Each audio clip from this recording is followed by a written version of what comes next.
Hello and welcome everyone to this fireside chat where we don't have a fireside, but we will have the chat with the Group CEO of EcoBank, Ade Ayeyemi.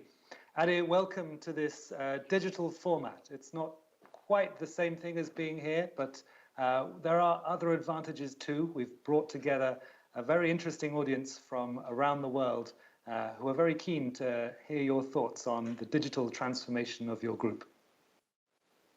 Thank you. It's a pleasure being here, and thanks for making it possible. Yes, it's not the same as being physically together, but we have to start getting used to this because this is the next best option. And as technology improves and acceptance improves as well, it becomes a much better option going forward.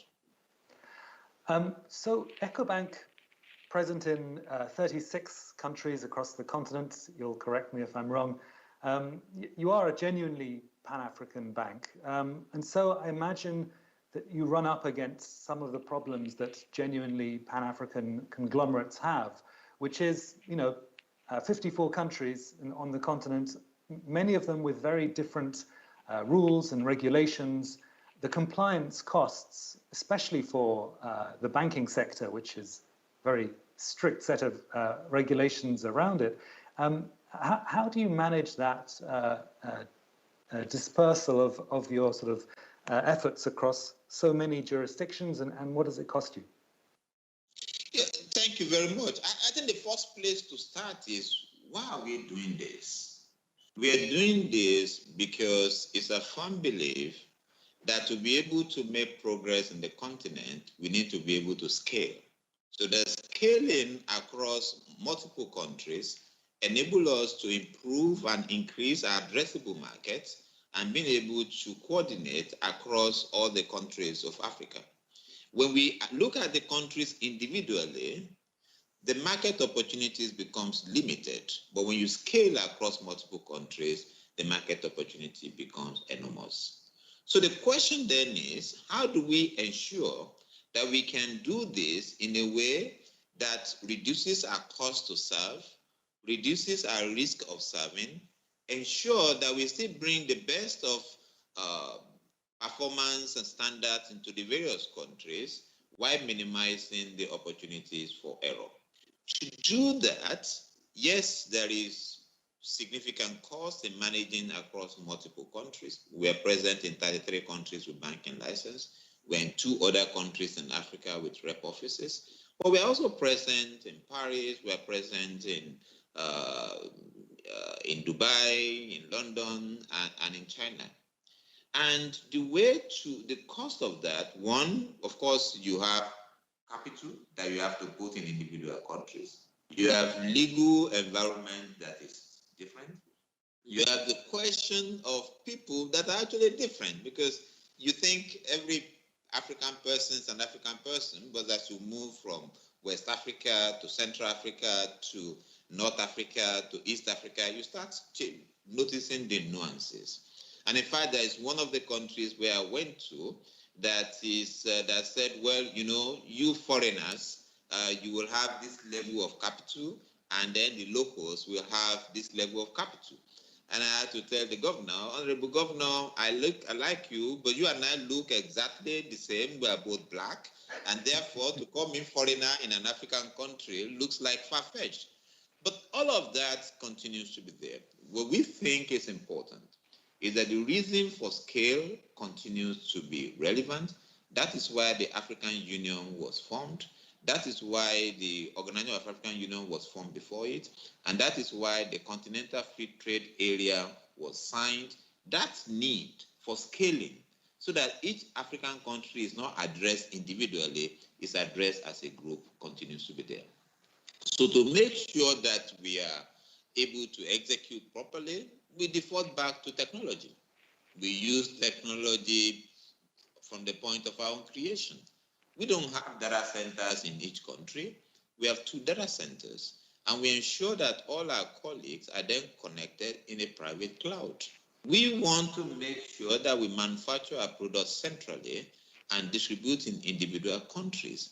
So that manufacturing centrally enables us to aggregate expertise in one place, and then you're able to then distribute that product into all the other countries. That ensures we have processing centrally, that ensures that compliance can then be done in a way that enables us to comply with all the rules in all the other countries. So using technology, but also training our people, because ultimately, the best of technology has to be implemented by the people. So training our people to have the understanding that compliance is critical to us, but you have to have knowledge to be able to comply. So that is the way we try to. Pardon me? Sorry, no, I just on that compliance, there is also the global dimension of this. Since Basel III, since the regulations, the global financial regulations that came after 2009, many of the big international banking groups have withdrawn from Africa because of the compliance costs. Is this an opportunity for you, or does this create holes in the correspondent banking network which your clients are suffering from? How are you dealing with this? So the first thing is it creates a challenge. En fait, ça accroît les défis pour nous. Il nous faut nous assurer que notre environnement est attirant pour les acteurs globaux afin qu'ils puissent participer à la finance globale. En travaillant avec différents gouvernements, s'assurant que les réglementations et les lois sont passées pour garantir la conformité dans le pays. En fait, c'est cette idée de l'environnement qui doit être plus facile et qu'il n'y ait pas autant de problèmes de conformité. Alors, ils doivent également, donc tout cela doit également être en conformité avec les règles d'entreprise, le fait que certains acteurs se sont retirés et que certains voudraient participer plus. Eh bien, cette guerre est une guerre globale. Et donc, en termes de normes, il nous faut donc combler le manque et les banques pourront revenir une fois qu'elles auront vu qu'il y a des opportunités pour faire de l'argent qui n'est pas, d'un point de vue d'exploitation, trop cher en Afrique. Vous aviez une cible, il y a quelque temps, de 100 millions de clients numériques d'ici la fin de 2020. Est-ce que vous avez atteint votre cible et comment la pandémie a-t-elle affecté votre déploiement numérique? On n'a pas atteint les 100 millions. Mais ce qu'on a fait, c'est acquérir 25 millions. Bien sûr, les pays sont passés à la récession, il y a la pandémie, etc. Mais ce qu'on a fait, c'est qu'on a créé la capacité pour être en mesure de se connecter de façon ininterrompue et pour dire donc à nos clients potentiels que c'est nous qui avons la capacité de le faire. Et le chemin à suivre, en fait, sera plus facile que la route que nous avons suivie jusqu'à présent, parce qu'une proposition attirante maintenant sera donnée à tous les acteurs potentiels, à savoir si vous avez, si vous pouvez vous connecter à EcoBank, vous n'avez pas à vous connecter à différents pays, il y a juste un point d'entrée. La technologie que nous avons mise en place, les centres de données, les investissements d'EcoBank, le type d'API qu'on va mettre en place pour que les personnes puissent se connecter à nous, tout cela maintenant est sans interruption. Et je pense qu'à l'avenir, il y aura donc des progrès et un gain de clients qui sera vraiment spectaculaire. Si on ne fait pas cela, on ne pourra pas permettre aux gens d'envisager un avenir plus prometteur qui soit bien différent de la situation actuelle. Alors, les big tech compagnies telles que Facebook, Alibaba, de la Chine, la conception qu'ils ont de l'espace bancaire sur le continent, eh bien, en parlant à deux PDG kenyans, James Wanky et une autre personne dont l'interprète n'a pas entendu le nom, ont deux visions différentes. James Wanky et sa vision est un peu plus préoccupée, étant donné la taille de ces sociétés qui viennent des États-Unis, de la Chine. Et donc, les perspectives n'étaient pas très prometteuses pour les banques africaines. Pour M. Ekara, en fait, il pensait qu'il fallait juste mettre en place des partenariats. Et il y a déjà, en fait, des tentatives de connecter des sites marchands à notre réseau. Donc, entre ces deux extrêmes, où est-ce que vous voyez? Eh bien, par rapport à mes collègues d'Afrique de l'Est, eh bien, je pense qu'il s'agit de quelque chose dont on peut se réjouir, à savoir les acteurs globaux sont intéressés par nos marchés. Et en bout de compte, cet intérêt va nous permettre d'avoir les meilleures normes possibles afin de pouvoir fournir des services bancaires aux personnes. Nous sommes très enthousiastes, nous sommes des partenaires en fait. Et what we have, the knowledge of the market, the connectivity to the market, the history of engagement within the market, to be able to then use the modern technology that these guys have to get a better delivery at a lower cost curve to our people. Because ultimately, banking is not just about payments. Banking is about creating trust with people that are willing to leave their money with an institution. Banking is about connecting all those small savers and directing into projects that is of value to the continent. Banking is about making sure that the small and medium-scale enterprises that is the cornerstone of our economy actually have the capital to enable them to deliver and also enable them to work and be part of the value chain that is actually delivering business product to the rest of the world. Banking ultimately is about creating wealth for people. So anybody that comes here to participate with us are people that we welcome. We cannot develop world-class standard in isolation. We will not have winners in 100 meters if we choose to only do African athletics events. To have world beaters, you go to Olympics. We believe that if the global players are ready to come and work with us, it shows that there are opportunities in Africa, and all of us have to step up to get that done.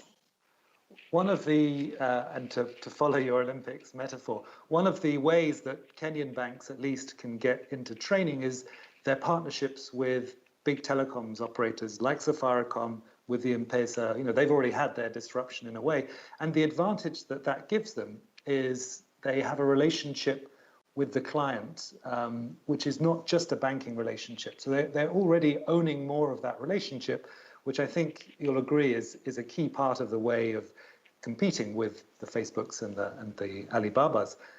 So how do you see that within Ecobank's context? How are you developing your own relationship with your 25 million plus?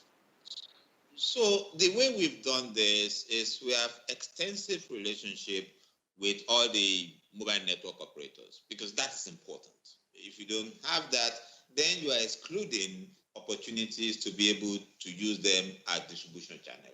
We've enabled them to be able to connect their wallets to our system, to be able to make payments on QR code using their wallet, because the utility of the wallet improves as a result of connecting to Ecobank. But equally, we make sure that merchants, because ultimately payment is not just one way, right? We have peer-to-peer payment, but you also have merchants that needs to be enabled. We have 14,000 POSs that are active today, but we have close to 100,000 of QR codes that are active. but we want to scale that up materially so that interoperability becomes the name of the game. But there will also be agent network. Today, we have close to 100,000 agent networks, which are neighborhood places that people can go to and say, you know, I want to collect a piece of money that came from somebody from abroad, and that person gets served by those neighborhood agency network. Those agency network today are proprietary to individual players. We want to go to a future in which those agency network are ubiquitous and anybody can use it. Ultimately, we believe that if all of these things is put together, and then you can now create a situation in which every supermarket is a small banking place that you can get your change back because you want to collect cash. So you go to the supermarket, you buy your groceries, and you say you want 10,000 naira or 10,000 CDs back as part of the payment process, then you can get that done. And that way it enables people to have ability to make payment.